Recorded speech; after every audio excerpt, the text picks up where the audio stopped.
स्वामी समर्थ. कसे आहात तुम्ही सर्व? मजेत आहात ना? मजेतच राहा, आनंदात राहा, आयुष्य आनंदात जगा. कारण की आयुष्य हे एकदाच मिळतं. आज दत्त जयंती आहे आणि आज मी पुरणपोळीचा नैवेद्य केला नाही गुरूंसाठी माझ्या. आज मी त्यांना जी भाजी प्रिय आहे ती भाजीचा नैवेद्य केला, म्हणजेच घेवड्याच्या भाजीचा नैवेद्य केला मी गुरूंसाठी. आणि आजच सकाळी माझे आई-वडील सुद्धा आले होते, म्हणून पोळी वगैरे एवढं पटकन लवकर नाही जमलं करायला, म्हणून घेवड्याची भाजी चपातीचाच नैवेद्य दाखवला. आणि आज दत्त जयंती असल्यामुळे आम्ही सर्व मंदिरात जाणार आहोत.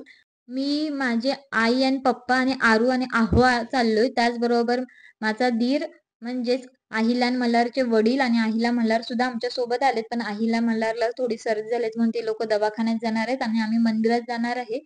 मी आणि माझे आई, पप्पा आणि आरू आम्ही चौघजण चाललोय मंदिरात, दत्त मंदिरात. आणि दत्त मंदिर कुठे आहे तेही मी तुम्हाला सांगणार आहे. त्याचबरोबर आम्ही कुठे राहतो, काय ते सर्व सांगणार आहे. कारण की एका व्हिडिओमध्ये एका ताईने मला कमेंट केली होती, "ताई तुम्ही कुठे राहता?" म्हणून. पण मी त्यांना नाही सांगितलं. कारण तेव्हा नवीन होते आणि लगेच सांगायला नाही जमलं. तर आत्ता आम्ही कुठे चाललोय मंदिरात त्यावरून तुम्हाला समजेल मी कुठे राहते. हे मंदिर आहे ते जतमध्ये आहे. जतमध्ये दत्तगुरूंचं मंदिर आहे. त्याचबरोबर बँकेश्वर मंदिर म्हणून आहे जतमध्ये. तिथे स्वामींचं सामूहिक पारायण वगैरे होतं. तुम्ही सुद्धा दत्तगुरूंचं दर्शन घ्या. बघा ना, किती छान मूर्ती आणि किती छान वाटतं बघितल्यावर, प्रसन्न वाटतं. हे मंदिर आहे दत्तगुरूंचं, जत तालुक्यात मंदिर आहे. त्याच्या बाजूला बँकेश्वर मंदिर आहे. बँकेश्वर टेम्पल म्हणून ओळखलं जातं. तिथं स्वामींचं केंद्र आहे. तिथं सामूहिक पारायण होतं.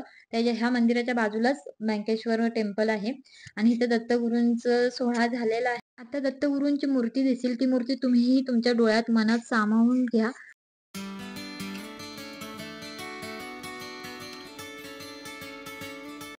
खूप भारी वाटलं मला आणि माझं मन खूप हलकं झाल्यासारखं झालं आणि खूप प्रसन्न वाटलं मला.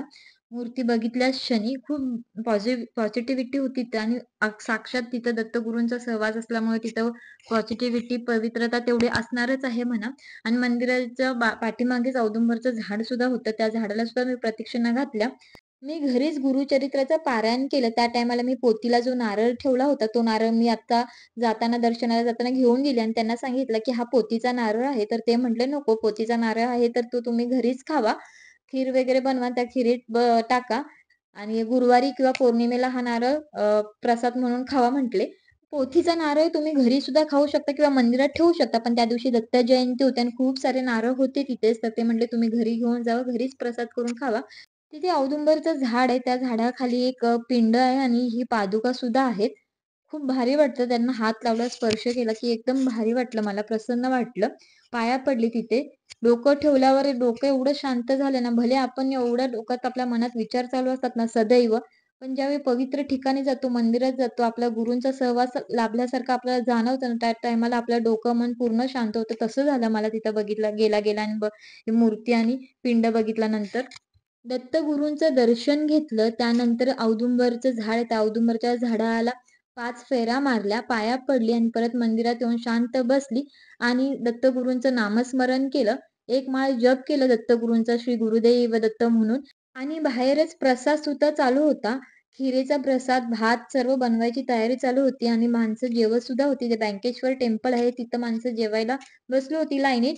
मंदिराच्या बाहेरच बँकेश्वर टेम्पल आहे. तिथं माणसं प्रसादीसाठी लाईन लावली होती आणि आतमध्ये प्रसाद घ्यायचा सुद्धा चालू होता. हे बाजूलाच बँकेश्वर टेम्पल आहे. हेच ते बँकेश्वर टेम्पल जतला आहे. हे मंदिर आहे. या मंदिरामध्ये पिंड आहे खाली महादेवाची आणि वरती आहे ते स्वामींचं तिथं फोटो ठेवलेला आहे आणि तिथे पारायण सुद्धा करतात. आणि इथं आज दत्त जयंती आहे तर गोमाता सुद्धा आली होती. सर्वजण घाबरत होते कारण की जनावर आहे, काय सांगावं, मारेल वगैरे. पण मी म्हटलं काय का असं नाही, पण मला हात लावायचा तर मी हात लावून पाया पडली गाईच्या त्या. आणि इथं पाठीमागेच, त्या मंदिराच्या पाठीमागे विठ्ठल रुक्मिणीचं सुद्धा मंदिर आहे. तर आई पप्पांना म्हटलं चला तिथं पण जाऊन दर्शन घेऊया. मग तिथंही जाऊन दर्शन घेतलं. विठ्ठल रुक्मिणीचं बाहेरूनच दर्शन घेतलं कारण की मंदिर बाहेरून बंद होतं.